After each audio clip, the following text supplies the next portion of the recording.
সেটা হচ্ছে আজকের ইউরোপ এবং আজকের আমেরিকা এখনো, অতীতে তো আরো বেশি ছিল এই রেসিজম, বর্ণবাদ, কালার, গায়ের রঙের উপর যে বর্ণবাদ প্রতিষ্ঠিত হয়েছে, যে রেসিজম প্রতিষ্ঠিত হয়েছে, এটা এখনো প্রকাশ্যে মাঝে মধ্যেও দেখা যায়, অন্তরে প্রায় সবাই লালন করে। যখন উঠা বসা করবেন, সাক্ষাৎ করবেন, কথা বলবেন, তখন সেটা বুঝতে পারবেন। আর অতীতে তো আরো বেশি ছিল, কালো, নিগ্রো, আফ্রিকানদের তারা গোলাম হিসেবে ব্যবহার করেছে, যুগের পর যুগ, কালের পর কাল, শুধু গায়ের চামড়া কালো হওয়ার কারণে। তো এখান থেকে শিক্ষণীয় কি? ঈসা আলাইহিস সালাতু ওয়াস সালামের জন্ম ইউরোপে হচ্ছে না আমেরিকায় হচ্ছে? ঈসা আলাইহিস সালাতু ওয়াস সালামের জন্ম ইউরোপের কোন রাষ্ট্রে হচ্ছে আর আমেরিকার কোন রাজ্যে হচ্ছে? ঈসা আলাইহিস সালাতু ওয়াস সালামের জন্ম হচ্ছে আরব ভূমি ফিলিস্তিনের জেরুজালেম শহরে। তাহলে ঈসা আলাইহিস সালাতু ওয়াস সালামের গায়ের রং ইউরোপিয়ান আমেরিকানদের মতো? কথা বলেন, ইউরোপিয়ান আমেরিকানদের মতো না। ঈসা আলাইহিস সালাতু ওয়াস সালামের গায়ের রং মুহাম্মদ সাল্লাল্লাহু আলাইহি ওয়াসাল্লামের মতো, ইব্রাহিম আলাইহিস সালাতু ওয়াস সালামের মতো, মেটে সাদা, শ্যামা সাদা, ধবধবে হলদে যে সাদা ইউরোপিয়ান এবং আমেরিকানদের গায়ের রং, যেটা নিয়ে তারা গর্ব করে, সেটা তাদের নবীরই গায়ের রং নয়। তারা যাকে নবী হিসেবে বিশ্বাস করে সেই নবীর গায়ের রং সেটা না। তাদের নবী একজন এশিয়ান, তাদের নবী একজন অ্যারাবিয়ান, তাদের নবী একজন সেমেটিক। সম্মানিত উপস্থিতি, ইব্রাহিম আলাইহিস সালাতু ওয়াস সালামের সন্তান ঈসা আলাইহিস সালাতু ওয়াস সালাম। এবার আমরা আসি, এই যে মহাপবিত্র ভূমি, এই মহাপবিত্র ভূমি আমাদের হাতছাড়া হয়েছে কেন? কিভাবে হাতছাড়া হলো? একটা ছোট্ট ঘটনা বলে সেই কারণের বিশ্লেষণে চলে যাব। ওমর ইবনুল খাত্তাব রাদিয়াল্লাহু তাআলা আনহু যখন জেরুজালেম বিজয় করেন, তখন আবু উবাইদা ইবনুল জাররাহ চিঠি লিখেছেন আমিরুল মুমিনিন খলিফাতুল মুসলিমিনের কাছে। সেই দিন জেরুজালেম ঘেরাও করে রেখেছিল যতজন মুজাহিদ, তার মধ্যে 4000 শুধু ছিল সাহাবী, 4000 শুধু ছিল সাহাবী যারা জেরুজালেম ঘেরাও করে রেখেছিলেন। চিঠি লেখা হয়েছে, আপনি নিজে উপস্থিত হলে চাবি হস্তান্তর হবে, আপনি নিজে উপস্থিত না হলে চাবি হস্তান্তর হবে না। তো ওমর রাদিয়াল্লাহু তাআলা মদিনা থেকে রওনা করেছেন প্রায় 1200 থেকে 1500 কিলোমিটারের পথ জেরুজালেমে পৌঁছার উদ্দেশ্যে।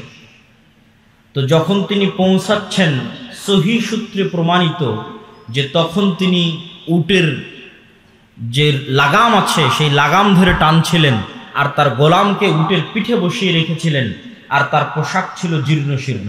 তো আবু উবাইদা ইবনুল জাররাহ হন্তদন্ত হয়ে ওমর রাদিয়াল্লাহু তাআলার নিকটে ছুটে গেছেন। ছুটে গিয়ে বলছেন যে ইন্নার রওমা ইয়ানজুরু ইলাইনা নাজরাতা কিল্লাহ, আজকে আপনি যে পোশাক পরে এসেছেন আর যে অবস্থায় প্রবেশ করছেন আমিরুল মুমিনিন, আজকে জানেন কি বিজয় হচ্ছে? রোমান এম্পায়ারের সবচেয়ে বড় তীর্থস্থল, রোমান এম্পায়ারের সবচেয়ে বড় তীর্থস্থল জেরুজালেম আপনি বিজয় করছেন। হাজার হাজার পাদ্রী এখানে অপেক্ষমান আছে। আজকে আপনি যে অবস্থায় উপস্থিত হয়েছেন, এটা তো মুসলমানদের মান সম্মান নষ্ট করে দিবে। ওমর রাদিয়াল্লাহু তাআলা বলছেন, তুমি না বলে অন্য কেউ যদি এই কথা বলতো আমি কষ্ট পেতাম না। আমরা জাহিলি যুগে দুনিয়ার কোনো মানুষ আমাদের চিনত না। আজকে মরুভূমির এক রাখালকে আল্লাহ সুবহানাহু ওয়া তাআলা কোথায় নিয়ে গেছে? একজন অপরিচিত, অজানা, অচেনা মরুভূমির একজন ব্যক্তিকে আল্লাহ সুবহানাহু ওয়া তাআলা আজকে এমন জায়গায় নিয়ে গেছে যে তার হাতে রোমান এম্পায়ারের সবচেয়ে বড় তীর্থস্থল জেরুজালেম বিজয় হচ্ছে। এই সম্মান, পোশাক আশাক, কাপড় চোপড়, ধন দৌলত ইত্যাদি দিয়ে আসেনি। আ'আজ্জানাল্লাহু বিল ইসলাম, কোন রিওয়ায়াতে আছে বিকিতাবিল্লাহ, আল্লাহ আমাদেরকে সম্মান দিয়েছে কোরআনের অনুসরণের কারণে, ইসলামের অনুসরণের কারণে। বলেন আল্লাহু আকবার। তাহলে মুসলমানেরা জেরুজালেম শক্তি দিয়ে, ক্ষমতা দিয়ে, বুদ্ধি দিয়ে, কৌশল দিয়ে জেরুজালেম বিজয় করেনি। আল্লাহ ভরসা, আল্লাহ ভীরুতা দিয়ে জেরুজালেম বিজয় করেছে। আজকে মুসলমানদের কাছে শক্তির অভাব নাই। আজকে 57টা মুসলিম দেশের যা শক্তি, এই সকল শক্তি একত্রিত করলে আমার মনে হয় না উমাইয়া শাসন আমলে, আমার মনে হয় না আব্বাসীয় শাসন আমলে, আমার মনে হয় না খোলাফায়ে রাশিদিনের শাসন আমলে এর 60 ভাগ শক্তি মুসলমানদের ছিল। আজকে মুসলমানদের দুনিয়াবি যা শক্তি, তার সিকিভাগ শক্তি আমার মনে হয় না উমাইয়া আব্বাসীয় খোলাফায়ে রাশিদিনের শাসন আমলে ছিল, অথবা সুলতান সালাহুদ্দিন আইয়ুবীর হাতে ছিল। কিন্তু তাদের কাছে ছিল আল্লাহ ভরসা, আল্লাহ ভীতি, আল্লাহ ভীরুতা।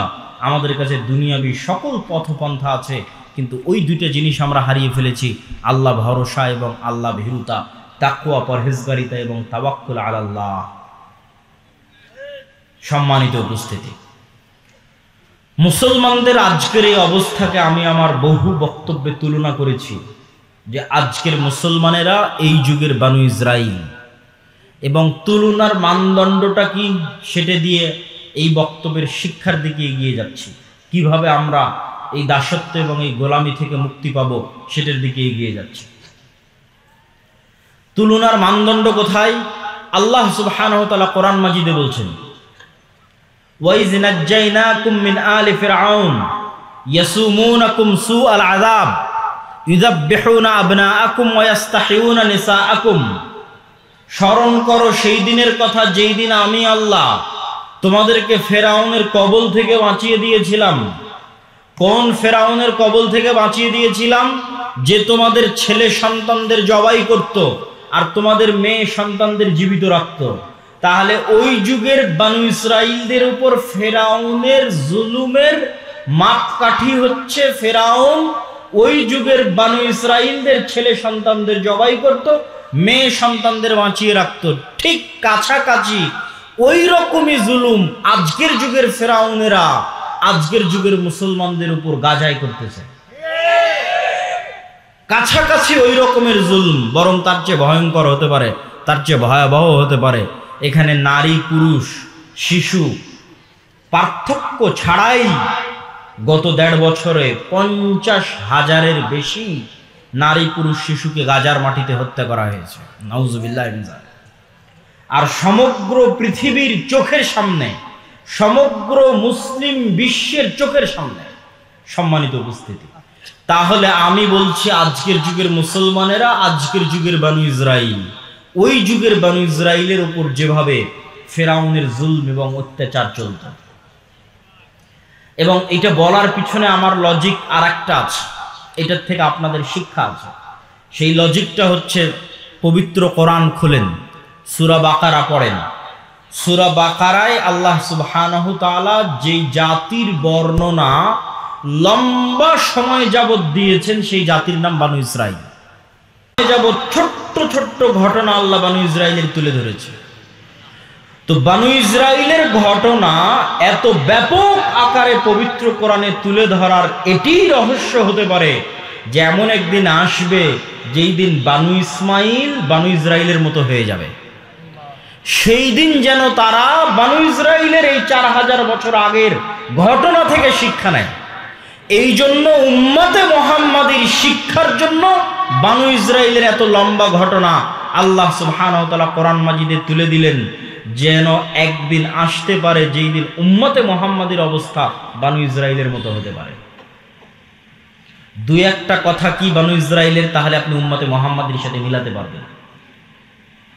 বানু ইসরাইলের দুই একটা কথা হচ্ছে আল্লাহ সুবহানাহু ওয়া তাআলা কোরআনে সূরা বাকারায় যেভাবে তুলে ধরেছেন। আমি শুধু দুই একটা উদাহরণ দেব, বিস্তারিত আপনি সূরা বাকারাও পড়তে পারেন, বিস্তারিত আমার বই সমসাময়িক মুসলিম বিশ্ব এবং ফিলিস্তিনেও পড়তে পারেন।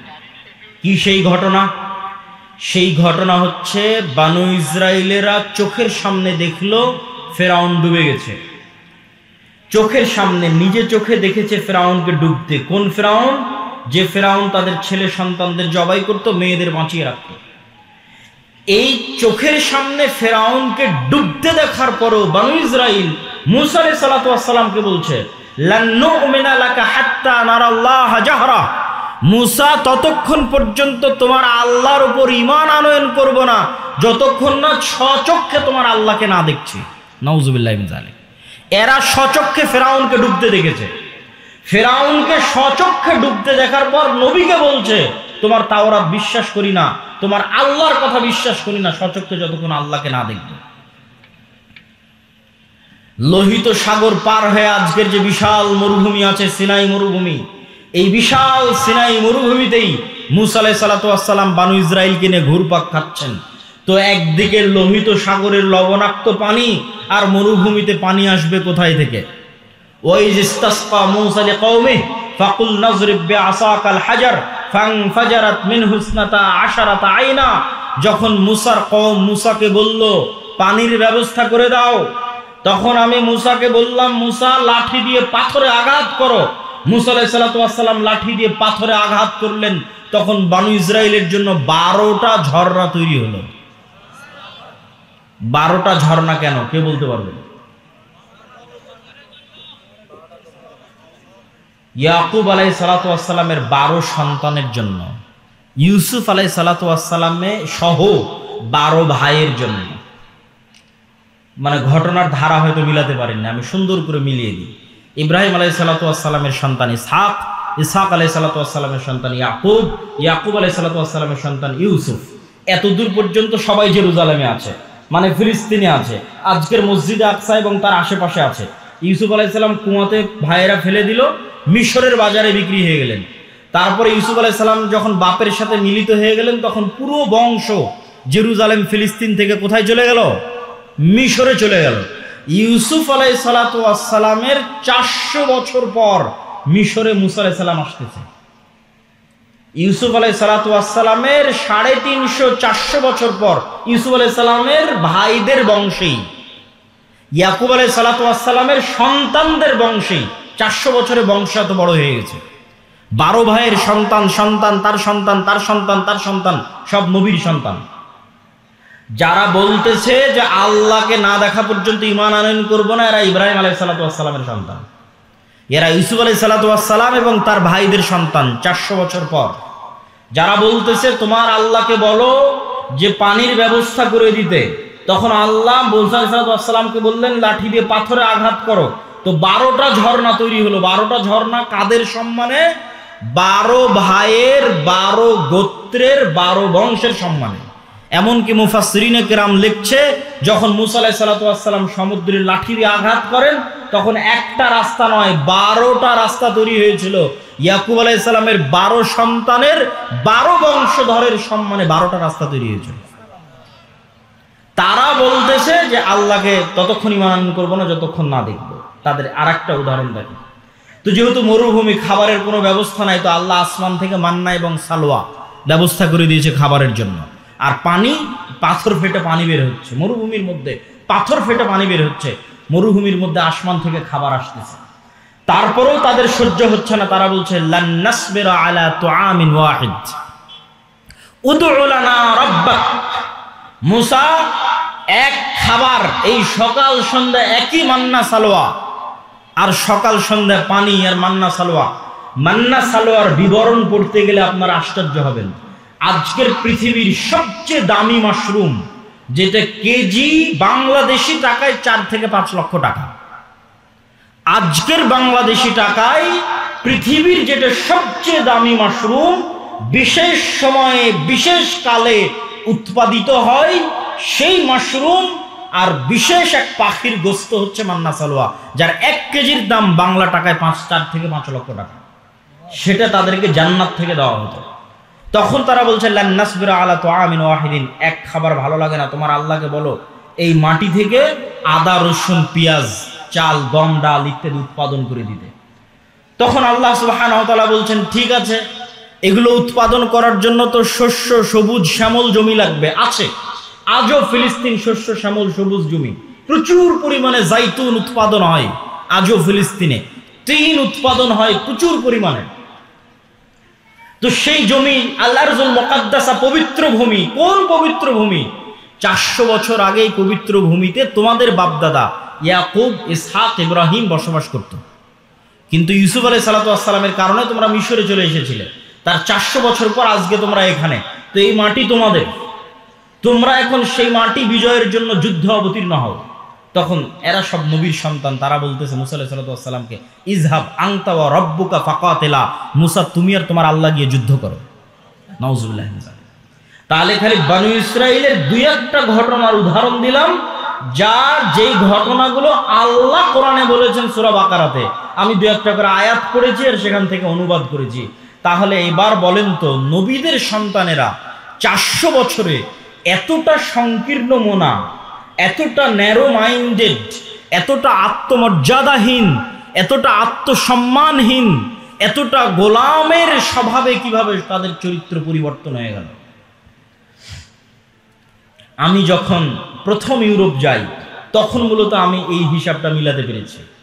ইউরোপে গিয়ে যখন দেখলাম, ইংল্যান্ডে গিয়ে যখন দেখলাম মুসলমানদের জন্ম নিবন্ধন, সার্টিফিকেট, পাসপোর্ট, ইংল্যান্ডে প্রবেশ, ইউরোপে প্রবেশ, অ্যাসাইলাম ক্লেইম করা, সেখানে কাগজপাতি রেডি করা, তারপরে সেখানে সরকারের কাছ থেকে বেনিফিট নেওয়া, বেকারত্ব ভাতা হোক, সন্তান সন্ততির ভাতা হোক, প্রত্যেকটা ধাপ অধিকাংশে মিথ্যার উপর প্রতিষ্ঠিত। মুসলমানদের ভারত, পাকিস্তান, বাংলাদেশ থেকে যে মুসলমানেরা গেছে তারা ইংল্যান্ডে, আর আফ্রিকা থেকে যে মুসলমানেরা গেছে স্পেন, ফ্রান্স এবং ইতালিতে, তাদের মিথ্যা, তাদের ধোঁকা, তাদের চুরি, তাদের দুর্নীতি ভারত পাকিস্তানের মুসলমানদের চাইতে আরো খারাপ, আরো নিম্ন স্তরের। তো তখন আমি উদাহরণ মিলালাম যে এরা তো আজকের যুগের বানু ইসরাইল। এই যুগের মুসলমানদের কাছে যদি মুসা আলাইহিস সালাতু ওয়াস সালাম প্রেরিত হতেন তাহলে এই উত্তরগুলোই পেতেন যেই উত্তরগুলো বানু ইসরাইলেরা দিয়েছিল। আমি মনে হয় বুঝাতে পারিনি। মানে এই যুগের মুসলমানদের রক্তের মধ্যে ওইভাবে মিথ্যা, ওইভাবে ধোঁকা, ওইভাবে দুর্নীতি, ওইভাবে আত্মমর্যাদাহীনতা, আত্মসম্মানহীনতা প্রবেশ করেছে, ঠিক যেভাবে 4000 বছর পূর্বে বানু ইসরাইলের ছিল। কারণ কি? কারণ হচ্ছে ইউসুফ আলাইহিস সালাতু ওয়াস সালামের মৃত্যুর পর হাকসুস বংশের যখন পতন হয় এবং ফারাও বংশের যখন উত্থান হয়, তো আগের সরকারের সাথে যাদের জোট থাকে, শত্রুতা করতে করতে জোটের যারা জোটের সঙ্গী তাদের উপর শত্রুতা চলে। তো ফারাওদের যখন উত্থান হয় তখন আগের হাকসুস বংশের জোট, ইউসুফ আলাইহিস সালাতু ওয়াস সালাম মন্ত্রী ছিলেন, ইউসুফ আলাইহিস সালামের ভাইরাও হয়তো বড় বড় মন্ত্রী পরিষদের সদস্য ছিলেন। তখন ফারাওরা যেমন হাকসুসদের উপর জুলুম চালায়, ঠিক তেমন বানু ইসরাইলদের উপর জুলুম চালায়। জুলুম আরো বাড়ে কেন? যে কোনো পাদ্রী, যে কোনো ধর্মীয় জ্ঞান, জ্যোতিষী সব বলে ফারাও তোমাদের ক্ষমতা ধ্বংস যদি হয় এই বানু ইসরাইলদের হাতে ধ্বংস হয়ে যাবে। তখন আরো ভয়, আরো আতঙ্ক, আরো অত্যাচার। তো দীর্ঘ 300 বছরের জুলম, অত্যাচার এবং গোলামির জীবন, গোলামি করতে করতে চরিত্র নষ্ট হয়ে গেছে। গোলামি করতে করতে কিভাবে চরিত্র নষ্ট হয় তার উদাহরণ কি? এখানে 2 জন গোলামের মধ্যে যদি আমি একটা রুটি নিক্ষেপ করি তাহলে তারা 2 গোলাম রুটি নিয়ে কাড়াকাড়ি করবে। একটা রুটি পাওয়ার জন্য মিথ্যা বলবে, একটা রুটি পাওয়ার জন্য ধোঁকা দিবে, একটা রুটি পাওয়ার জন্য মারামারি লেগে যাবে। এটা জন্মগত স্বভাব তৈরি হবে গোলামদের মধ্যে। ঠিক মুসলমানদের একই অবস্থা হয়েছে 190 বছর ব্রিটিশদের গোলামি করার কারণে। আফ্রিকানদের মুসলমানদের একই অবস্থা হয়েছে 200-250 বছর স্পেন, ফ্রান্স, ইতালির ঔপনিবেশিক কলোনিয়াল শাসনের অধীনে গোলামি করার কারণে। গোলামি করতে করতে রক্তের মধ্যে মিথ্যা, ধোঁকা, দুর্নীতি প্রবেশ করেছে। সম্মানিত উপস্থিতি, তাহলে ওই যুগের বানু ইসরাইল আর এই যুগের মুসলমানদের সাথে মিলে গেলে একটা কথা সামারি সারমর্ম হিসেবে বের হয়ে আসে যে নবীর সন্তানদের চরিত্র ধ্বংস হয়েছে গোলামির কারণে, উম্মতে মুহাম্মাদীর চরিত্র ধ্বংস হয়েছে গোলামির কারণে। আর এর বিপরীত কি ঘটেছে?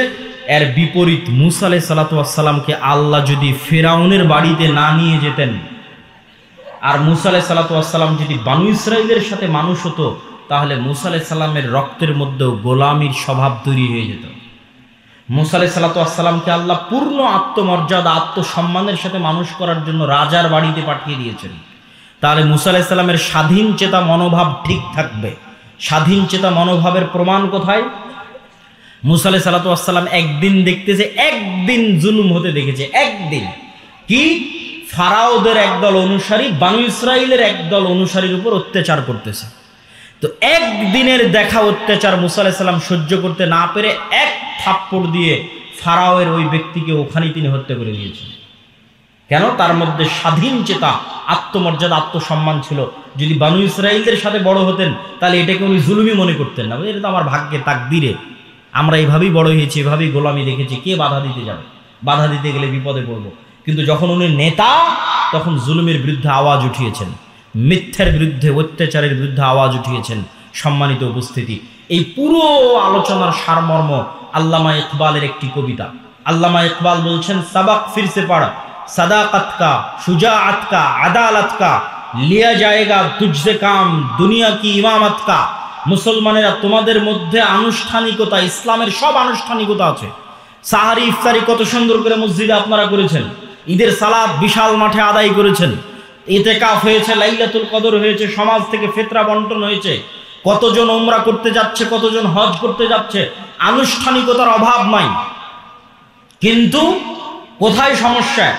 আনুষ্ঠানিকতার অভাব নাই, কিন্তু সমস্যা। আল্লামা ইকবাল বলছেন, তোমরা নতুন করে সত্য বলা শিখো, নতুন করে সাহসী হওয়া শিখো, নতুন করে ন্যায় প্রতিষ্ঠা করা শিখো, তাহলে আল্লাহ তোমাদেরকে দুনিয়ার নেতা বানিয়ে দিবে। কেননা এই গুণগুলোর উপর নবীদের জন্ম হয়েছে, মুসা আলাইহিস সালামের জন্ম হয়েছে, মুহাম্মদ সাল্লাল্লাহু আলাইহি সাল্লামের জন্ম হয়েছে, ঈসা আলাইহিস সালামের জন্ম হয়েছে। এই গুণের উপর জন্মগত গুণ। এই জন্য ঈসা আলাইহিস সালামের কথা বলতে গিয়ে রাসূল সাল্লাল্লাহু আলাইহি সাল্লাম বলেছেন, লা তাকুমুস সাআহ হাত্তা ইয়ানজিলা ঈসা ইবনে মারইয়াম, ততদিন পর্যন্ত কিয়ামত হবে না যতদিন না মারিয়ামের ছেলে ঈসা পৃথিবীতে নেমে না আসছে। আর মারিয়ামের ছেলে ঈসা হাকামান মুকসিতা, সমগ্র পৃথিবীতে ন্যায় বিচার প্রতিষ্ঠা করবে। আল্লাহু আকবার।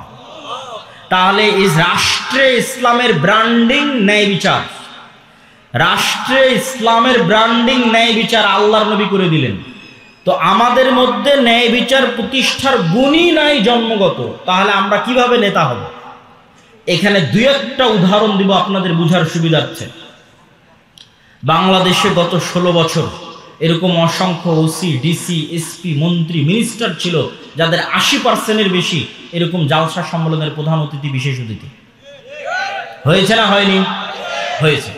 গত 16 বছর এরকম অসংখ্য ওসি, ডিসি, এসপি, মন্ত্রী, এসিল্যান্ড, সাব রেজিস্ট্রার ছিল যাদের অন্তত 70%-এর বেশি উমরা করেছে। আমার আইডিয়া যে অন্তত 50%-এর বেশি উমরা করেছে, আর অন্তত 30-40% হবে নামাজি, আর অন্তত 2 থেকে 5% হবে মুখে দাঁড়িয়ে আছে এবং কপালে কড়া পড়ে গেছে। কিন্তু ওই যে ঈসা আলাইহিস সালামের জন্য আল্লাহর নবী যে শব্দ ব্যবহার করলো, যে ঈসা আলাইহিস সালাম যেই দিন পৃথিবীতে আসবে সমগ্র পৃথিবীতে ন্যায় প্রতিষ্ঠা করবে। তো এই যে মুসলমানেরা নামাজি, হাজি, উমরাকারী, দানবীর, জালসার প্রধান অতিথি, বিশেষ অতিথি, এরা নিজ নিজ দায়িত্বের জায়গায় কত পার্সেন্ট ন্যায় প্রতিষ্ঠাকারী এবং সত্যবাদী ছিল? কত পার্সেন্ট নিজ নিজ দায়িত্বের জায়গায় সত্য প্রতিষ্ঠাকারী, ন্যায় প্রতিষ্ঠাকারী ছিল? এটাই হচ্ছে গোলামের স্বভাব। আমাদের মধ্যে আনুষ্ঠানিকতা আছে, কিন্তু আমরা যে নেতা হব সেই নেতৃত্বের যোগ্যতা আমাদের মধ্যে বিকাশ ঘটেনি, যেটা আল্লামা ইকবাল বুঝতে পেরেছিলেন। আর একটা উদাহরণ দেই, আপনাদের এখানেও এমন মানুষ বসে আছে, অত্র অঞ্চলে আছে, অত্র গ্রামে আছে, যে হয়তো হাজি, ওমরাকারী, নামাজি, কিন্তু তার বোনকে তার পিতার সম্পত্তিতে ন্যায়ের সাথে ভাগ দেয়নি। ন্যায়ের সাথে ভাগ দেওয়া মানে একদল আছে ভাগ থেকে বঞ্চিত করেছে, আর একদল আছে ভাগ দিয়েছে ন্যায়ের সাথে দেয়নি। যেটা বেশি দামি রাস্তার পাশে ফরওয়ার্ড জমি সেটা নিজে নিয়েছে, যেটা কম দামি, কম আবাদ হয়, পানিতে ডুবে থাকে, সেটা বোনকে দিয়েছে। তাহলে যে ব্যক্তি তার পরিবারে ন্যায় প্রতিষ্ঠা করতে পারলো না, আল্লাহ কিভাবে তাকে রাষ্ট্রের ন্যায় প্রতিষ্ঠার যোগ্য মনে করবে? আমাকে উত্তর দেন।